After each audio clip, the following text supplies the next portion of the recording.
할렐루야.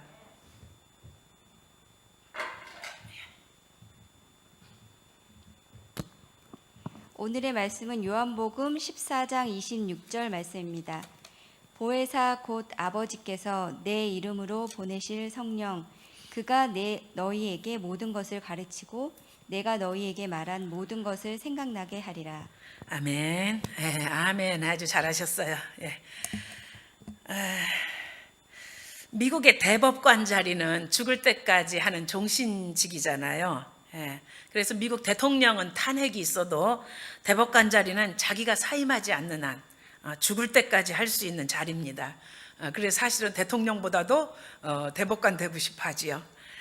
대법관 한 사람이 진보냐 보수냐에 따라서 국가를 좌우하는 그런 중요한 결정들이 판결되기 때문에 임기 4년인가요? 5년인가요? 4년 맞죠?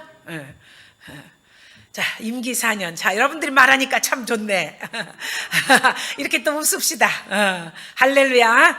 예, 저는 그런 생각했어요. 마스크를 쓰니까 좀 우리가 눌려, 답답해. 찬양도 막 크게 못하고, 설교자도 앞에 서면은 막 좀 눌리는 그런 느낌이 있지만, 그러나 여러분, 패스트 때문에 전 유럽의 인구 3분의 1이 죽을 때, 그때는요, 사람들이 모이지도 못합니다. 예, 그때 목사님들은 하는 일이 신자들이 죽으면 가가지고 시체 땅에 묻어주는 거예요. 왜? 아무도 묻어주려고 그 집에 가지 않거든요. 그러니까 목사님들이 사역자들이 가서 시체 땅에 묻어주고 정리하고 루터 목사님도 그랬거든요. 루터 목사님도 그랬고 정말 그런데 그런 거 생각하면 지금 신자들이 죽었는데 묻어줄 사람 없다고 저보고 와서 묻으라고 안 하잖아요. 우리 다 이렇게 그래도 건강하게 예배드리잖아요. 좀 불편하기는 해요. 찬양팀이 그 아린이 학교에 확진자가 반중에 있다고 그래서 이제 또 코비드 검사를 얼른 했잖아요. 다 마스크 쓰고 하니까 뭐 괜찮고 열도 없고 증상도 없지만 그래도 말하는 사람들은 자기가 어떤 증상이 있으면 성도들한테 누를 끼치면 안 되니까 그래서 검사도 또 빨리 가서 했는데도 주일날 아침까지 나올 줄 알았더니 안 나와가지고 검사가 안 나와서 못 온다 그러니까 내가 또 사기가 꺾이는 거야. 찬양팀 라이브 없이 또 어떻게 또 예배드리나. 그래도 또 여러분들이 또 많이 오셔서 얼굴을 보니까 힘나요. 힘이 나. 할렐루야. 힘이 납니다. 항상 우리가 감사할 조건을 찾으면 되지요. 자, 뭔 얘기다 얘기했어요? 대법관 임기가 종신직이라고. 근데 미국 최초로 여성 대법관이 된 사람이 우리 여기 스탠포드 그 로스쿨 출신이에요. 샌드라 오코너라고 아마 여러분들도 이름 들어보셨을 거예요. 2006년도에 이분들 가족 스토리가 특집으로 나와서 많은 분들이 그분들 이야기를 들으셨을 겁니다. 남편도 같은 로스쿨 동창생이에요. 그런데 남편이 유능한 변호사로 일을 하는 중에 알츠하이머 진단을 받습니다. 16년 동안 알츠하이머를 앓는 거예요. 근데 점점 증상이 심해져서 이제 아내 없으면 막 두려워하고 그러니까 아내 의존도가 너무 높아지니까 이 오코너 씨가 샌드라 오코너가 대법관이 돼가지고 출근을 해야 되는데 남편을 데리고 가는 거예요. 자기 사무실에 갖다 앉혀놓고 그렇게 이제 출퇴근을 하다가 나중에 증상이 더 심해지니까 어쩔 수 없이 남편을 요양원에 있게 하고 자기는 이제 주말에만 같이 가서 시간을 보냈어요. 그렇게 16년 세월을 남편이 이제 알츠하이머하고 투병하면서 그런 시간을 보내다가 2006년도에 결국 남편하고 더 많은 시간을 나는 보내야 된다. 주중에도 시간을 같이 더 보내야 된다. 그래서 종신직인 대법관직을 그만두고 고향 피닉스로 내려갔습니다. 그때 이제 사람들이 그런 말을 해요. 어떻게 이 자리에까지 올라왔는데 종신직인 대법관을 그만둘 수가 있느냐. 그랬더니 그 샌드라 오코너가 하는 말이 남편은 나를 위해서 평생 희생했는데 내가 잠깐 그를 위해서 양보하는 것은 희생이라고 말할 가치도 없다. 대단히 부부가 의리가 있고 참 사랑이 강한 분들이겠죠. 예. 그때 아마 나이가 이 그 샌드라 오코너의 나이가 아마 70대 이렇게 됐을 때예요. 긴 세월 남편이 투병을 한 거지요. 그런데 이제 그분이 은퇴하고 나서 한 3년인가 몇 년 있다가 치매를 다루는 특집에서 그 가족 이야기가 공개됐는데 남편이 이제는 기억을 완전히 잊어버린 겁니다. 그래서 아내도 몰라보는 거예요. 수시로 주중에도 찾아가고 뭐 주말에도 같이 시간 보내고 찾아가는 아내를 전혀 낯선 사람을 보는 것처럼 이렇게 하는 겁니다. 그러더니 어느 날 이 요양원에서 K라고 그러는 할머니하고 사랑에 빠져서 둘이 손을 잡고 산책도 하고, 그럼 와이프가 오면 전혀 눈빛이 모르는 사람을 쳐다보는 것처럼 그냥 쓱 스쳐서 지나가고. 여러분, 치매가 참 아픈 병이에요. 예, 정말 마음 아픈 병입니다. 그리고 그 할머니 손 붙잡고 산책을 다정하게 하고, 그리고 키스도 하고, 그런 장면을 수시로 보게 되는 거예요, 아내가. 근데 이제 그 특집에 나와서 큰아들이 말하기를 자기 아버지는 지금 사랑에 빠진 마치 10대 소년과 같다고. 그래, 어머니는 어떻게 생각하느냐 그랬더니, 어머니는 아버지가 그 긴 병을 앓으면서 정신이 조금 있을 때면 항상 죽고 싶다고, 자살했으면 좋겠다고 그런 말을 많이 하더니 아예 치매가 심해져서 아내도 몰라보고 이제 다른 할머니하고 사랑에 빠지니까 아버지가 소년처럼 행복해하는 모습을 보면서 너희 아버지가 이제야 정서적인 안정을 찾았구나 하고 오히려 기뻐한다는 거예요. 실제로 남편 때문에 대법관 자리까지 그만둔 그녀가 자기 남편에 대해서 그런 말하는 것을 보고 이제 인터뷰 중에 이제 그런 말이 나와요. 왜 이분이 그런 인터뷰를 허락했냐면, 치매를 앓고 있는, 그 고통받고 있는 다른 가족들에게 자기네 가족들의 모습을 공개하는 거지요. 그냥 대법관 할 만한 여자지요. 꿋꿋하지요. 그럼 그 무슨 말을 하냐면요, 남편이 나를 기억하지 못하고 다른 여자를 사랑해도 당신만 행복하다면 나는 기쁩니다.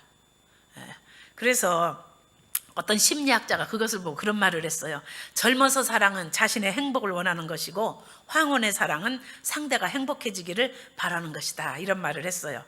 에이, 근데 황혼도 황혼 나름이겠지요. 가끔 우리나라 무슨 할머니 할아버지들 나오는 거기에 나오면 할머니 딴소리하고 할아버지 딴소리 하는데, 저분이 누구예요? 그러면 평생 왼수 뭐 이렇게 말하잖아요. 할머니들이, 특히 할머니들이 나이 들어가실수록 왜 그렇게 싸나워지시는지 모르겠어. 여러분들 나이 들어도 남편한테 그런 말하면 안 됩니다.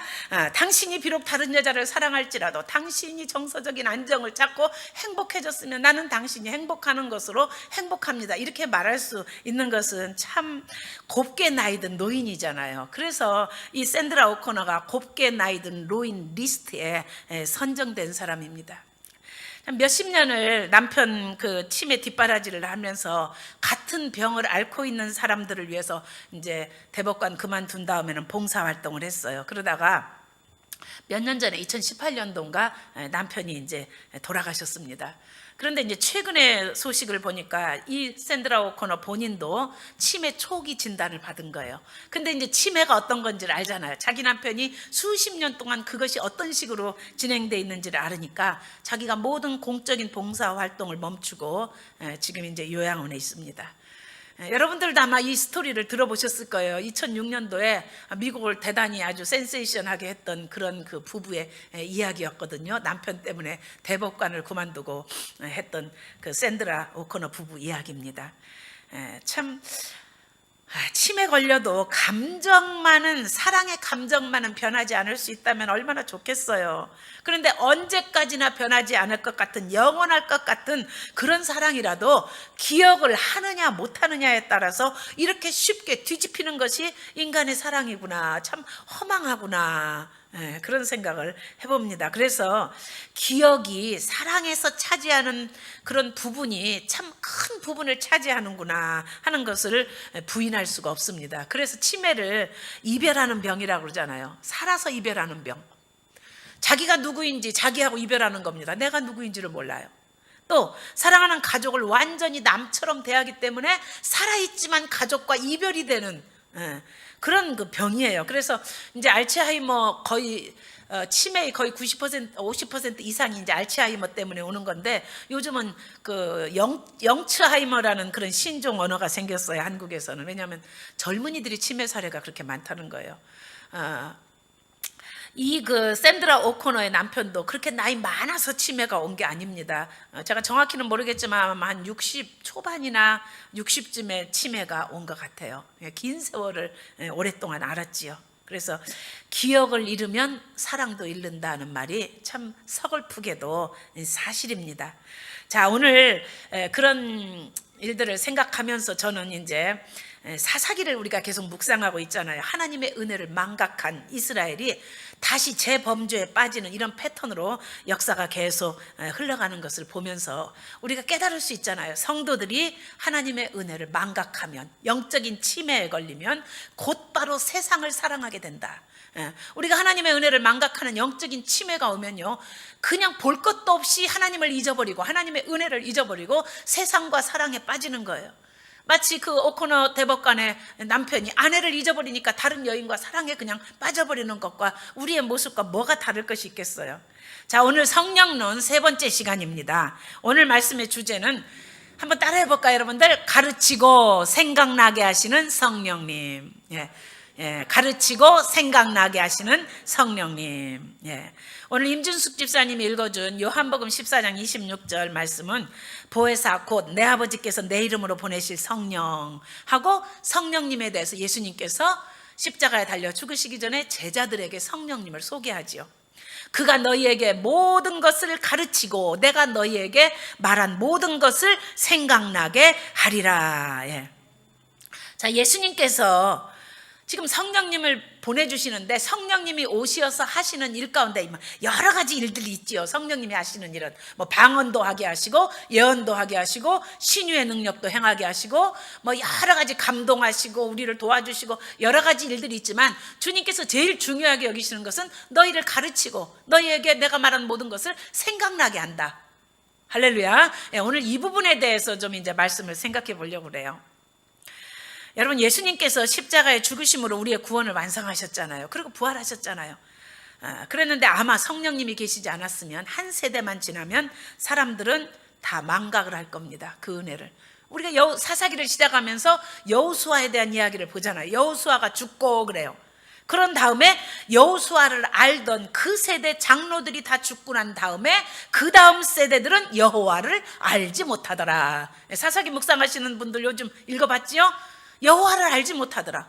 어떻게 하나님을 잊어버릴 수가 있어요? 하나님께서 이집트에서 10가지 재앙을 내리셔서 이집트에서 노예살이하던 이스라엘 백성들을 건져내셨잖아요. 그 얘기를 조상들로부터 듣고 들었잖아요. 할머니가 아버지에게 얘기해주고 아버지가 자식에게 얘기해주고 자식은 자기 자식에게 얘기해주고 이렇게 전달이 돼야 되는데 어떻게 잊을 수가 있어요? 이 기적적인 사건을, 홍해 바다를 가르는 것을, 요단강을 건너게 하신 것을, 그리고 가나안 땅을 정복할 때 가나안 연합군과 싸워서 승리하게 하셔서 가나안 땅을 정복하게 하셔서 노예 살던 우리가 땅도 있고 집도 있고 농사도 있고 이렇게 자유로운 백성으로 살 수 있도록 해주신 하나님의 은혜를 어떻게 잊어버릴 수가 있어요? 그런데 여호수아가 죽고 그 장로들이 죽고 난 다음 세대는 여호와를 알지 못하더라, 하나님이 하신 일을 알지 못하더라 하는 말씀으로 이제 사사기서를 시작을 하잖아요.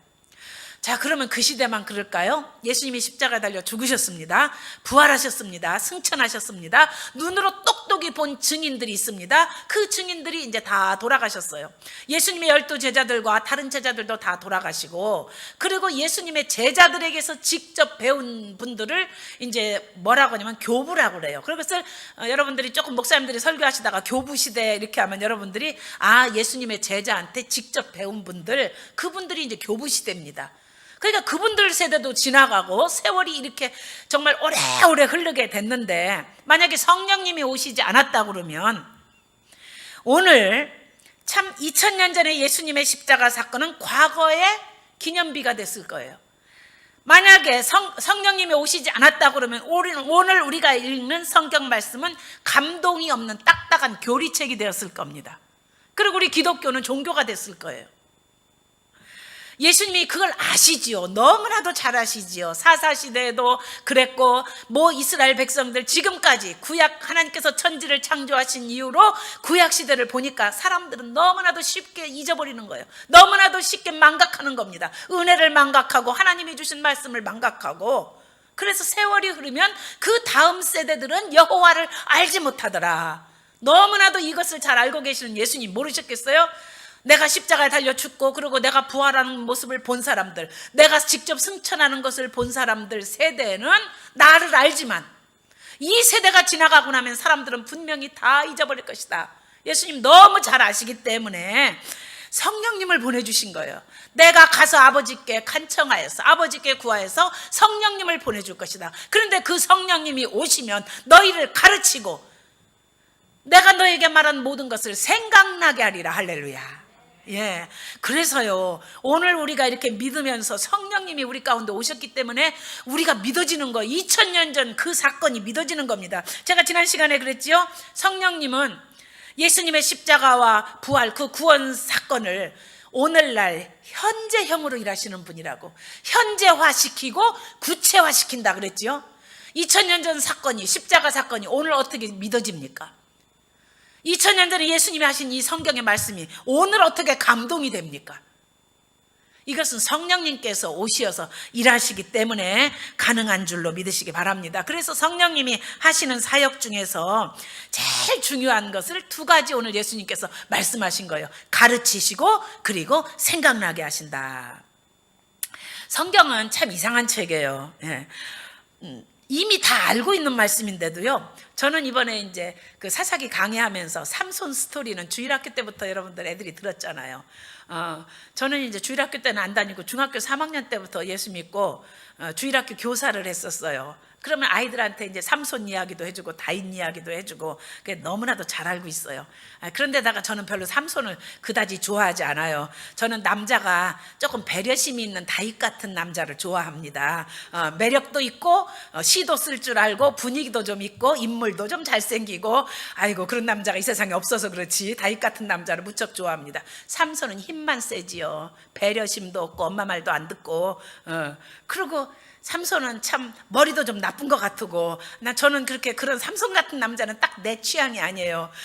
키 큰 남자 저 별로 좋아하지 않습니다. 속 깊은 남자를 제가 좋아했습니다. 제가 학교 다닐 때 여학생들이 뭐 이상형 그러면 뭐 키가 크고 그러면 내가 쟤는 속이 변나 보다. 남자 키 큰 게 뭐가 중요해? 속이 깊은 게 중요하지. 할렐루야. 제가 키도 크고 속 깊은 남자를 만났습니다.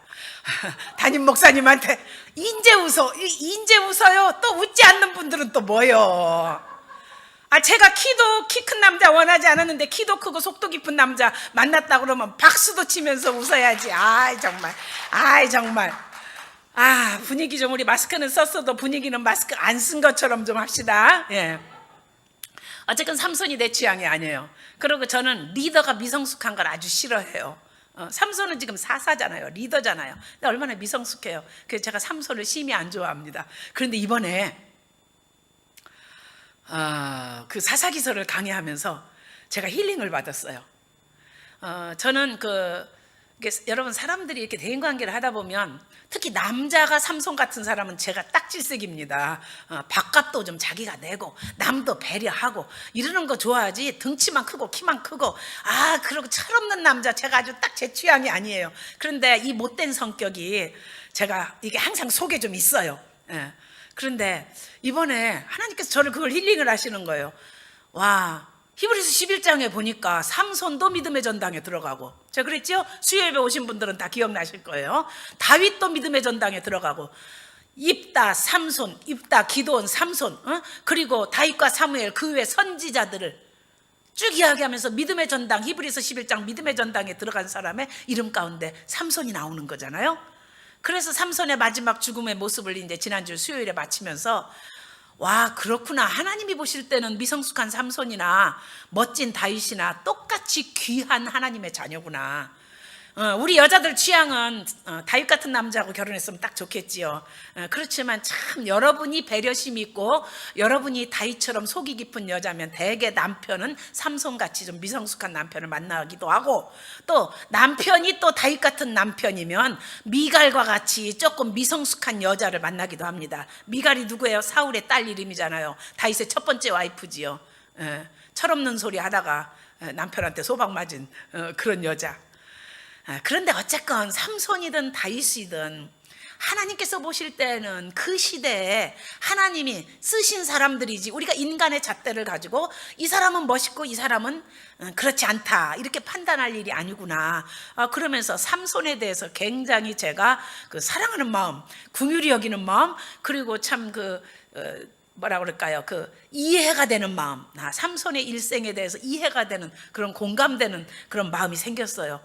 그러면서 제가 성경은 참 놀라운 책이다. 내가 이미 알고 있는 것을 가지고 다음에 다시 읽을 때는 하나님께서는 다른 면을 보게 하시는 거예요. 진리의 다른 면을 보게 하시고 다른 방법으로 말씀하시기 때문에 옛날에 받지 못했던 전혀 새로운 은혜를 받게 되는 거예요.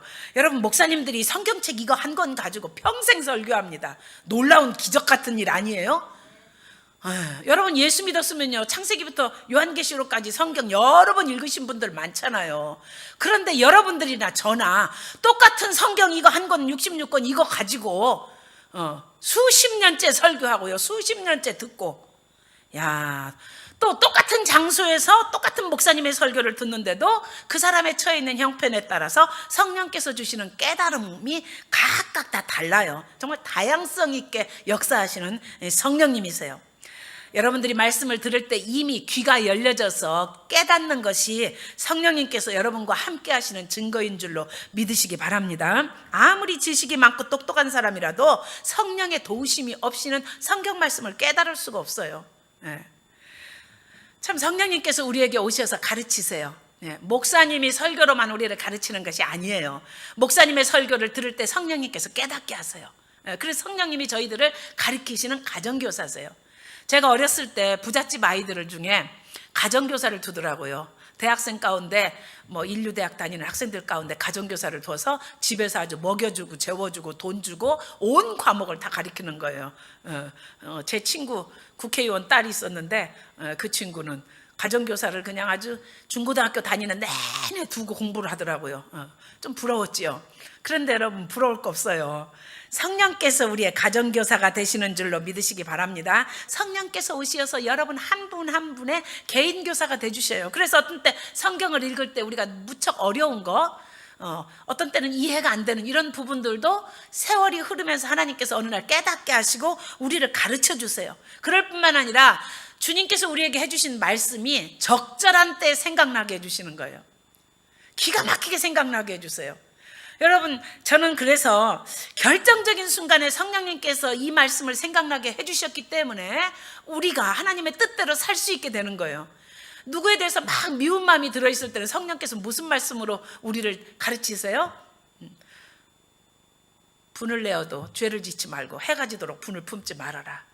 그러시죠? 그런 말씀으로 자꾸 내 양심을 흔드시잖아요. 내 마음을 흔드시잖아요. 누가 나에게 참 미운 짓을 하는 사람이 있으면 성령께서 내 양심을 어떻게 흔드세요? 원수를 사랑해라. 사랑하는 거에서 그치지 말고 축복해라. 축복하고 그를 위해서 기도해라. 자꾸 그게 너무 부담이 되는 말씀으로 내 양심을 오셔서 자꾸 흔드는 거예요. 기도만 하려고 그러면 미워 죽겠는데 성령께서 오셔서 내 양심을 흔드시면서 축복해라, 기도해줘라, 미워하지 말아라. 그래서 우리를 하나님의 뜻대로 살 수 있도록 인도하시고 이끌어 가시는 분이 성령님이신 줄로 믿으시기 바랍니다. 제가 성령님은 이 말씀을 생각나게 하시는데요, 말씀을 생각나게 하신다는 것은 그 사람이 한 말, 그래 이제 예수님께서 하신 말씀이면 예수님께서 하신 말씀만 그냥 건조하게 생각나게 하는 것이 아니라요, 말씀이 생각난다는 것은 그 사람이 한 말과 함께 그 사람과의 관계, 그 사람이 나를 얼마나 사랑하는지, 그 사람과의 모든 그 관계 속에서 그의 추억, 이런 것들이 다 생각나는 것이잖아요. 여러분, 우리가 성경을 묵상할 때 그냥 건조하게 그냥 성경을 읽으면 그것이 우리를 변화시키지 못합니다. 그냥 교리책이에요. 교리는 사람을 변화시키지 못해요. 그런데 성령님께서 오시면 그렇게 건조하게 깨닫게 하시는 것이 아니라, 예수님께서 너를 위해서 십자가에 달려 죽으시지 않으셨느냐? 예수님의 원수 사랑하라고 하지 않으셨느냐? 예수님께서는 십자가에 달리실 때 뭐라고 하셨느냐? 아버지여, 저들이 하는 일을 저들이 알지 못해서 그랬습니다. 그러지 않았느냐? 지금 저 사람이 너에 대해서 비난하는 것은 너를 몰라서 그래, 네 진심을 몰라서 그래. 그러면서 성령님께서 주님의 사랑, 주님의 마음이 우리에게 느껴지도록 우리를 감동하시는 거예요. 말씀이 기억나게 하시는 것은 바로 그런 역사입니다. 성령님은 말씀만 기억나게 하시는 분이 아니세요. 우리의 죄도 기억나게 하세요. 성령님이 오시기 전에는 죄라고 생각하지 않았던 것들이 죄로 깨달아지는 거예요. 여러분, 제가 그랬죠? 오늘 새 가족들 오신 분들이 있습니다. 저 설교 이제 몇 번째 안 들으신 분들이 있어요. 많이 들으신 분들은 뭐라 그랬어요? 처음 듣는 것처럼. 할렐루야. 그래야 은혜로운 성도인 줄로 믿습니다. 아이고, 설교 미천이 없어서 저 얘기 또 하는 거 아닙니다. 자료 많아도 이게 가장 적절하기 때문에 한 얘기를 또 하는 겁니다. 제가 고등학교 1학년 때 성령 받았잖아요. 그런데 성령 받기를 위해서 반년을 기도하고 하는 중에 성령을 받았는데, 막 하나님한테 기도하는데 회개의 영을 달라고 막 기도를 하는데 두 가지 사건을 하나님이 딱 기억나게 하시는 거예요. 그건 뭐냐면 제가 아주 어렸을 때 일이에요. 그러니까 그 사건은 제 기억 속에 없는 일입니다. 여러분, 그런 거 있잖아요. 그냥 지나갔던 과거의 일인데 내 기억의 뒷방에 있는 거예요. 내 기억 속에는 없는 겁니다. 저 뒷방에 있는 거예요. 그런데 성령께서 그걸 끄집어내셔서 기도하는데 선명하게 떠오르게 하시는 거예요. 내 기억 속에서 마치 눈으로 보는 것처럼 그 장면이 너무나도 그림처럼 선명하게 떠오르게 하시는 거예요. 초등학교 저학년 때요. 2학년인지 3, 4학년인지 모르겠어요. 명절에 아버지 따라서 고향에 갔어요. 아버지가 고향에 갔다가 어디를 들르신다고 그러더라고요. 아버지가 총각 때 고시 공부하던 절에 간다 그러세요. 그러면서 그 절에 갔는데 큰 건물 있고 마당도 넓은데 저 방을 가리키시면서 저기가 아버지가 고시 공부하던 방이다 그러시면서 뭐라고 하냐면, 어느 날 고시 공부하다가 아주 밤 늦은 시간에 방문을 열었대요. 그랬는데 마당에 호랑이가 있더래요. 그래서 내가 너무 놀라가지고 방문을 닫았다. 그러면서 아버지가 절 뒷산을 가리키면서 저기 호랑이가 있다 그래요. 그래서 제가 얼마나 놀랬겠어요. 그리고 또 하나는, 그러고 나서 조금 있다 아버지가 어떤 큰 방으로 저를 데리고 들어가셨어요. 그래서 거기에 생전 처음 봤어요. 불상이 있는 거예요. 지금 생각하니까 절의 법당이에요, 거기가. 근데 아버지가 아주 자연스럽게 이렇게 말씀하시는 거예요. 저희 아버지가 그 불상을 가리키면서 인사드려라, 큰 절하고 인사드려라. 그래서 나는 속으로 어떻게 생각했냐면, 마치 고향에 아버지 고향에 가면 어른들이 많잖아요. 그럼 큰아버지도 계시고 어른들한테 명절 되면 큰 절하고 인사하는 식으로 절하고 인사드려라. 그러니까 그 법당의 저 끝에 불상이 있는데 요 끝에 입구에서 아주 조신하게 얌전하게 큰 절을, 아주 세배하는 것처럼 큰 절을 조신하게 얌전하게, 장면 연상이 되지요. 제가 했잖아요. 그리고 이제 아버지가 가자 그러셔서 왔어요. 제 기억 속에 까맣게 잊혀진 일입니다. 그런데 제가 고등학교 1학년 때 성령을 받는데 성령님께서 그거를 제일 먼저 지적을 하시는 거예요. 우상숭배다. 그래서 내가 몰랐어요. 하나님, 몰라서 그랬어요. 나는 아버지가 절하라고 그래서 그냥 동네 어른들한테 절하는 것처럼 생각을 하고 집안 어른들한테 절하는 것처럼 생각하고 조그만 어린 계집애가 몰라서 그랬어요. 하나님, 정말 그때는 하나님이 계신 것도 몰랐고 이런 것이 우상을 숭배하는 것인 줄 정말 몰라서 그랬어요. 몰라서 그랬으니까 성령님이 생각나게 해주셨겠지요. 그래서 제가 그 문제를 회개했어요. 그랬더니 이제 그 다음번에 이제 저희 아버지 아버지에 대한 것을 이렇게 회개하게 하시는 거예요. 문을 열고 우리 아버지가 학교에 끝나고 이제 들어오세요. 평교사 때예요. 여름인데 아버지가 더워가지고 들어오시면서 마루에 벌렁 누우셔요. 근데 엄마가 어디 가시고 안 계셨던 것 같아요. 벌렁 누우시는데 평소에 우리 아버지가 학교에 갔다 들어오시면 우리 엄마한테 그래요. 설탕물 그래요. 옛날에 그 시절에는요, 피로회복제가 설탕물이에요. 설탕물도 귀한 겁니다. 지금 안 먹죠. 우리 아버지가 설탕물 너무 많이 잡수셔서 나중에 당뇨 오셨나 봐.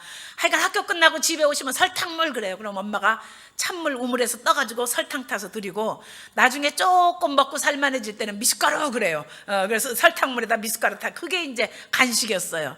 여러분들은 참 생소한 얘기 듣는 것처럼 하시는데 저기 우리 나이 드신 장로님 권사님 고개 끄덕끄덕 하시는 거 봐. 그죠? 그런데 아버지가 설탕물도 없고 미숫가루도 없고 마누라도 없으니까 마루에서 어떤 조그마한 계집아이가 놀고 있는데 벌렁 들어놓으시더니 양말 벗겨라 그래요. 그런데 아버지가 바로 꼬랑내 나는 하루 종일 강의했으니까 발꼬랑내 나지 않겠어요? 꼬랑내 나는 발을 코앞에다 갖다 딱 이렇게 대면서 양말 벗겨라 그러는데 그 기집애가 뭐라는 줄 알아요? 고개를 싹 돌리면서 냄새나요. 싫어요. 그 고개를 싹 돌리는데 보니까 그게 나야. 어렸을 때 나예요. 그래서 내가 그런데 그냥 웃을 수도 있는 일인데 그게 그렇게 통곡이 나면서 회개가 되는 거예요. 제가 아버지를 싫어했거든요. 우리 아버지 맨날 술 잡수고 오셔서 때려 부시고, 아버지 흉만 너무 보는 것 같아. 내가 맨날 레파토리가 맨날 아버지 얘기 나오면 우리 아버지 술 잡수고 때려 부신 얘기.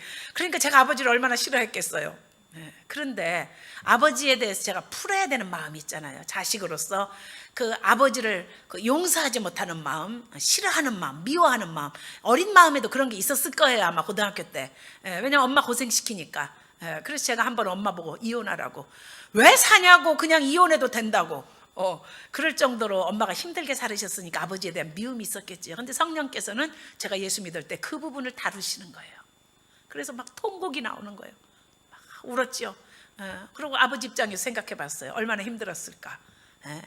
얼마나 힘들었을까. 자, 그래서 이 두 가지를 울고 몇 시간을 울고 통곡을 하고 기도하다가 제가 기도문이 드디어 터졌잖아요. 바로 그날이 제가 기도가 터지고 하나님과 영적 교제가 시작된 날입니다. 할렐루야. 저는 처음 성령을 받을 때 성령님께서 나의 죄를 생각나게 하시는 분이구나 하는 것을 확실하게 경험했어요. 성령님께서는 우리 죄를 생각나게 하실 뿐만 아니라 책망하시는 분이세요. 책망하시는 분, 내 양심을 막 흔들으시면서 책망하세요. 그러나 제가 지난 시간에도 말씀했죠. 성령님은 우리의 죄를 책망은 하시지만 정죄는 안 하신다고. 너는 인간 틀렸어, 너 사람 못돼, 이게 정죄거든요. 부모가 자식을 책망은 해도 되지만 여러분 자식들을 정죄하면 안 됩니다. 너는 인간 쓰레기야, 너는 틀렸어, 너는 그런 인간이야, 이건 정죄예요. 성령님은 절대로 우리를 정죄하지 않으시는 줄로 믿으시기 바랍니다. 여러분 말씀을 듣다가 양심에 찔리는 것이 있으면요, 성령님이 역사하시는 거예요. 성령님은 우리의 삶에서 잘못된 부분이 있으면 마치 부모님이 우리를 혼내는 것처럼 책망해 주시는 그런 분이에요. 여러분 어린아이가 부모의 책망이 없으면 어떻게 정상적인 인격자로 성장할 수 있겠어요. 어려서 엄마 아버지 없이 할머니 할아버지 손에서만 너무 크면요, 아이들이 너무 버릇이 없어진다, 그런 말을 어른들이 많이 해요. 왜 그래요? 할머니 할아버지는 무조건 이쁜 거예요. 저도 손자들을 잘 안 혼냅니다. 왜? 혼내는 것은 부모 몫이지 제 몫이 아니잖아요. 그래서 손자들한테 잘 해주려고만 합니다. 용돈도 주고 인기 관리 좀 하는 거지요. 왜? 내가 혼내면 애들이요 무지 섭섭해합니다. 그리고 할머니 할아버지를 싫어해요. 싫어할 일을 왜 합니까? 엄마 아버지가 해야지. 그래서 악역은 부모에게 맡기고 좋은 일만 저는 하려고 노력을 합니다. 어떤 때는 바른 말이 목구멍까지 딱 올라올 때가 있어요. 너 네 엄마한테 그러면 안 되지, 네 아빠한테 그러면 안 되지, 이렇게 말하고 싶어도 그냥 꾹꾹 참습니다. 왜? 혼내는 것은 성령님이 하실 일이지요. 그런데 참 어린아이가 부모의 책망을 받지 않고 자라면 천방지축이 되지요.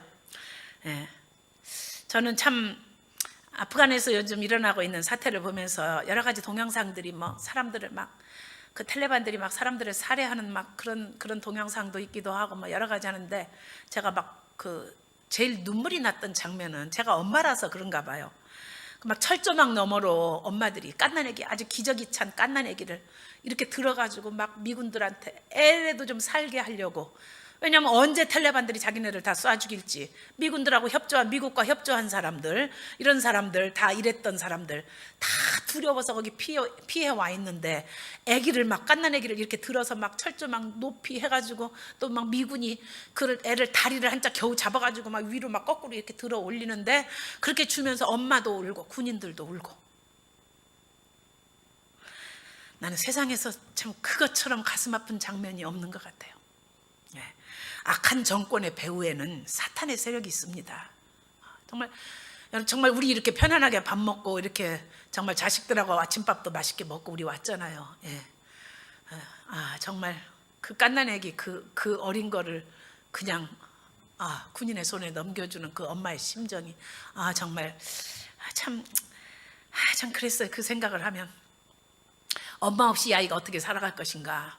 물론 미국으로 입양해서 잘 기르겠지요. 그렇지만 그 아이를 보낸 그 엄마의 심정이 어땠을까. 저는 이제 그 생각을 하면서, 우리 인간에게는요 하나님이 주신 성품이 있거든요. 하나님 창조주시잖아요. 엄마들에게, 여성들에게 모성애를 주셨습니다. 모성애를 주셔서 자기 자식을 위해서라면 목숨도 아끼지 않는, 나는 죽어도 너는 살아야 된다는 그런 모성애를 주셨어요. 이 모성애가 하나님께 없는 것인데 우리에게 있는 것이 아니에요. 하나님 안에 있는 것이기 때문에 하나님께서는 우리를 창조하시면서 당신의 성품을 담도록 그렇게 모성애를 엄마들에게 이렇게 주신 거지요. 저는 예수님의 십자가와 부활 사건을 이제 앞에 두고 예수님께서 제자들에게 지금 오늘 이 말씀을 하실 때 예수님의 심정을 한번 생각해 봤어요. 예수님은 조금 있으면 제자들을 두고 떠나십니다. 십자가에 달려 죽으시고 며칠 후에 부활하시고 그리고 40일 후에는 승천하세요. 그러고는 다시는 이 세상에 오시지 않으세요. 언제 오세요? 재림하실 때, 세상 끝날 그때까지 이 제자들을 이 땅에 놓고 가야 되는데 이 땅이 어떤 땅입니까? 아프간과 같은 땅이잖아요. 네. 정말 그 총으로 막 그 무지한 사람들을 쏴 죽이고 예수님은 아셨잖아요. 제자들이 어떠한 죽음으로 죽으실 것을 아셨잖아요. 순교하고 그 고통받고 이 험한 세상에 당신의 사랑하는 제자들을 놓고 가시는 주님의 심정이 그 엄마의 심정 아니셨을까요? 그 자기 자식을 막 미군에게 건네주는 그 엄마의 심정이 하나님의 마음이 아니실까요? 하나님의 마음 안에 그런 마음이 있기 때문에 사람 속에도 하나님의 성품을 닮은 그런 마음이 있는 거지 않겠어요? 그래서 주님께서는 이 놓고 가실 제자들을 돌봐줄 다른 보혜사가 필요한 거예요. 당신이 은혜로 우리를 보호해 주시는 선생님이잖아요. 그런데 그 예수님은 떠나셔야 돼요. 그래서 하나님께 내가 가면 아버지께 간청하여서 다른 보혜사를 보내주겠다. 그가 오면 너희를 가르치고 그리고 너희에게 내가 말한 모든 것을 생각나게 하리라. 그래서 성경이요, 예수님께서 하신 말씀들을 제자들은 그때 당시에는 건성으로 들었는지 모르지만 나중에 성령께서 오셔서 다 감동하니까 그때 예수님과 함께 3년 반 동안 있었던 사건들이 다 생각이 나면서 마태, 마가, 누가, 요한복음 다 기록했지요. 예, 참 엄마 대신 돌봐줄 그런 사람이 필요한 것처럼 예수님 대신 우리를 돌봐줄, 성도들을 돌봐줄 다른 보혜사가 필요하셔서 예수님께서 성령님을 보내주신 겁니다. 그래서 요한복음 17장을 보면요, 17장 전체가 다 기도예요. 예수님 뭐라고 기도하시냐면 나는 떠나는데 내가 두고 가는 이 제자들을 위해서 기도합니다. 그러세요. 두고 가는, 남겨둔 저들을, 세상에 두고 가는 저들을 위해서 기도합니다. 그리고 이제 17장 20절쯤 가면 뭐라고 기도하냐면 내가 비옵는 것은 이 사람들만 위함이 아니요 또 그들의 말로 말미암아 나를 믿는 자들도 위함이니, 이 땅에 놓고 가시는 당신의 제자들뿐만 아니라 그들이 전하는 복음을 듣고 믿는 오늘 나 길민화 그리고 오늘 여러분들까지를 위한 기도가 예수님의 요한복음 17장의 기도신 거예요. 그래서 성령이 오셔서 저들을 이렇게 인도해 달라는 기도를 하시는 겁니다.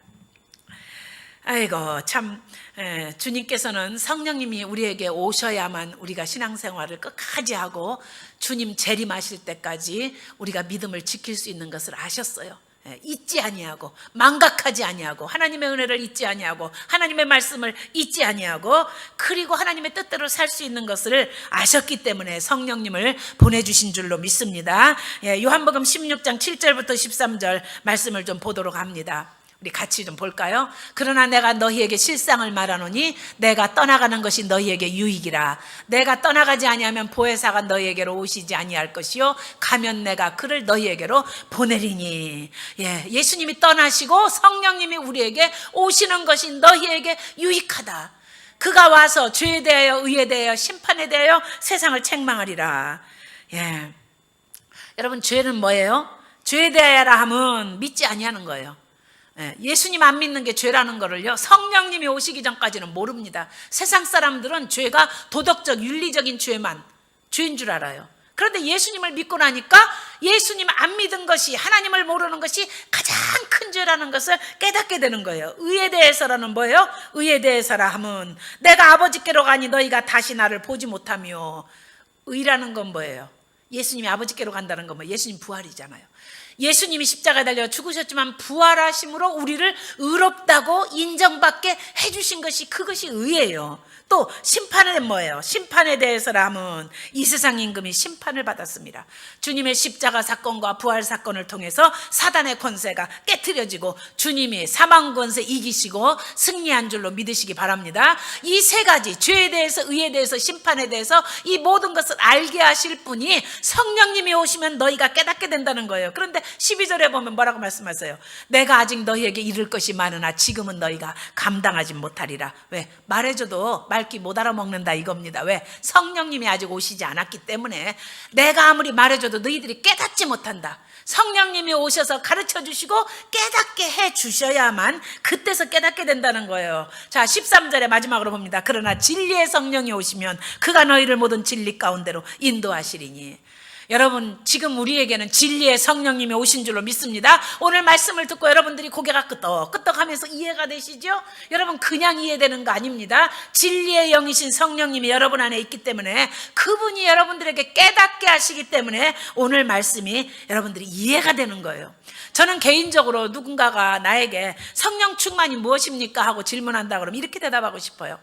성령 충만이라는 것은 내 생각으로 꽉 차 있는 자아를 비우고 성령님이 주시는 생각으로 가득 채워지는 것이 성령 충만이다. 여러분, 성령 충만이 어떤 은사 충만이나 성령 충만이 어떤 다른 능력 충만이 아니에요. 정말 성령 충만한 것은 내 생각으로 꽉 차 있던 내 생각을 점점 버리게 되고 성령님이 주시는 생각으로 채워지는 그것이 바로 성령 충만이에요. 그래서 내가 생각하지 못했던 것이 생각되어지고 내가 깨닫지 못했던 것들이 깨달아지고, 그래서 성령님은요 경험되어지는 하나님의 영이라 그래요. 경험되어져요. 그래서 내가 어떻게 합니까? 내 생각 속에 성령님께서 어떤 생각을 주시는지 내가 알아지는 거예요. 제가 알아졌잖아요. 고등학교 1학년 때 제가 처음 성령 받던 날 기도할 때 성령께서 내게 오시어서 내 기억의 뒷방에 있는 그것을 끄집어내시어서 나로 회개시키시고 회개의 본물이 터지게 하시어서 그때부터 눈물이 막 쏟아지고요, 콧물이 쏟아지는데 상수도 하수도가 다 터졌어요. 맨날 울고 살았어요, 회개하느라고. 그 성령님이 하시지요. 성령님이 경험되어져요. 우리에게 경험되어지시는 성령님이에요. 그래서 참 우리에게 생각나게 하시는 분, 우리를 가르쳐 주시는 분. 그래서 그런 생각을 합니다. 기억이 없으면 사랑도 유지될 수 없다는 말이 맞아요. 여러분, 우리가 기억할 수 있을 때 사랑이 유지됩니다. 예수님의 십자가의 은혜를 기억나게 하시는 분, 주님의 말씀을 기억나게 하시는 분. 주일날 목사님 설교 말씀을 들었는데 주중에 어떤 일이 있을 때 주일날 들었던 설교 말씀이 기억나면서 아이고, 내가 이러면 안 되지. 하나님의 뜻대로 살아야지. 성령님을 사모하라고 그랬지. 하루에 한 번이라도 좀 기도해야겠다. 성령님 저에게 임하여 주시옵소서. 성령님 저에게 내주하여 주시옵소서. 자아가 강한 사람들이 성령 받기 어렵습니다. 왜? 내 자아가, 내 생각으로 내 자아가 꽉 차 있기 때문에 성령님의 생각이 들어갈 틈이 없어요. 하나님, 나는 자아가 너무 강한 것 같아요. 나 자아를 비우고 내 생각을 버리고 성령님이 나에게 임하여 주시옵소서. 이렇게 기도하시는 여러분 되시기 바랍니다. 여러분, 우리가 영적인 중증 치매 환자가 되면 자기를 위해서 그토록 헌신적으로 사랑을 베푼 아내를 기억 속에서 까마득하게 잊어버리고 그리고 다른 여인과 사랑에 빠지는 것처럼 하나님께서 우리에게 얼마나 큰 은혜를 베풀어 주셨고 얼마나 큰 사랑을 우리에게 베풀어 주셨는데 영적인 치매 환자가 되면 그것을 까마득하게 잊어버려요. 까마득하게. 그리고 잊어버리고 세상을 사랑하게 되는 겁니다. 오늘 여러분들 말씀을 이제 마무리합니다. 성령님 오시옵소서. 저를 가르쳐 주세요. 그리고 저에게 생각나게 해주세요. 하나님의 말씀이 수시로 제 마음속에서 생각나게 해주세요. 하루를 살면서 성령님께서 저에게 그렇게 기억되게 해주세요. 그리고 나의 죄가 기억되게 해주세요. 그래서 성령의 인도하심을 따라 사시는, 가르치고 생각나게 하시는 성령님 모시고 사시는 여러분 되시기를 주님의 이름으로 축복합니다. 아멘. 우리 다 같이 일어나서 부흥 찬양할까요? 예. 부흥 찬양 우리 뜨겁게 부르고 그리고 우리 합심 기도합니다. 여러분, 일어서서 기도하실 때는 여러분들 기도의 문이 터지기를 원하시지만 집에서 잘 안 되잖아요. 저랑 같이 합심해서 기도할 때 소리내서 기도하세요. 성령님 가르쳐 주세요. 저에게 임해 주세요. 기억나게 해주세요. 나의 죄가 생각나게 해주세요. 우리 찬양한 다음에 뜨겁게 기도하고 축도함으로 예배 마치도록 하겠습니다. 오소서 진리의 성령님.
주세요. 예. 우리 다 같이 손 들고 두 손 높이 들고 성령님 내게 임하여 주시옵소서.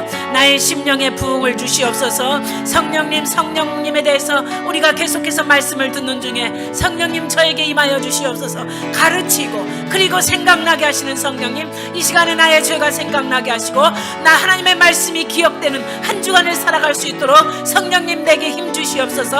우리 다 같이 부르짖어서 기도합니다. 부르짖어서 기도합니다. 살아계신 아버지 하나님 감사합니다. 하나님 가르치시고 생각나게 하시는 성령님, 이 시간에 저희들이 손들고 하나님 앞에 기도합니다. 부흥의 불길을 주시옵소서. 성령님 저희들의 심령에 오시옵소서. 성령님 오시옵소서. 성령님 오시옵소서. 아버지 하나님 보혜사 성령님께서 저희 안에 오시어서 오늘도 저희들을 하나님의 말씀으로 가르쳐 주시옵소서. 저희들에게 하나님 말씀이 생각나게 하여 주시옵소서. 저희들의 죄가 생각나게 하여 주시옵소서.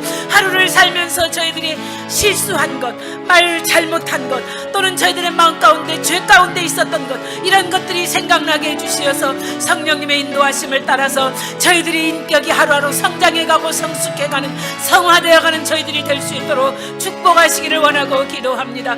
아버지 하나님 기도합니다. 한 주간 동안 가르치고 저희들을 아버지 하나님이시여 기억나게 하시는 성령님 모시고 한 주간도 승리하게 하여 주시옵소서. 하나님 아버지 기도합니다. 이 자리에 참석한 우리 성도들 성령으로 충만케 하여 주시옵소서. 나의 자아가 깨어지게 하시고 나의 자아의 생각을 비우게 하시고 성령의 생각으로 채워지게 하여 주시옵소서. 이제는 우리 주 예수 그리스도의 은혜와 하나님 아버지의 크고 놀라우신 사랑과 오늘도 다른 보혜사로 우리에게 오시어서 우리를 가르쳐 주시고 우리에게 하나님의 말씀을 생각나게 하시고 적절한 때에 그 말씀으로 우리를 인도해 주시는 성령님의 역사하심이 사랑하는 우리 성도들 머리 위에 이제로부터 영원토록 함께 하시기를 축원하옵나이다. 아멘. 아멘. 할렐루야. 감사합니다.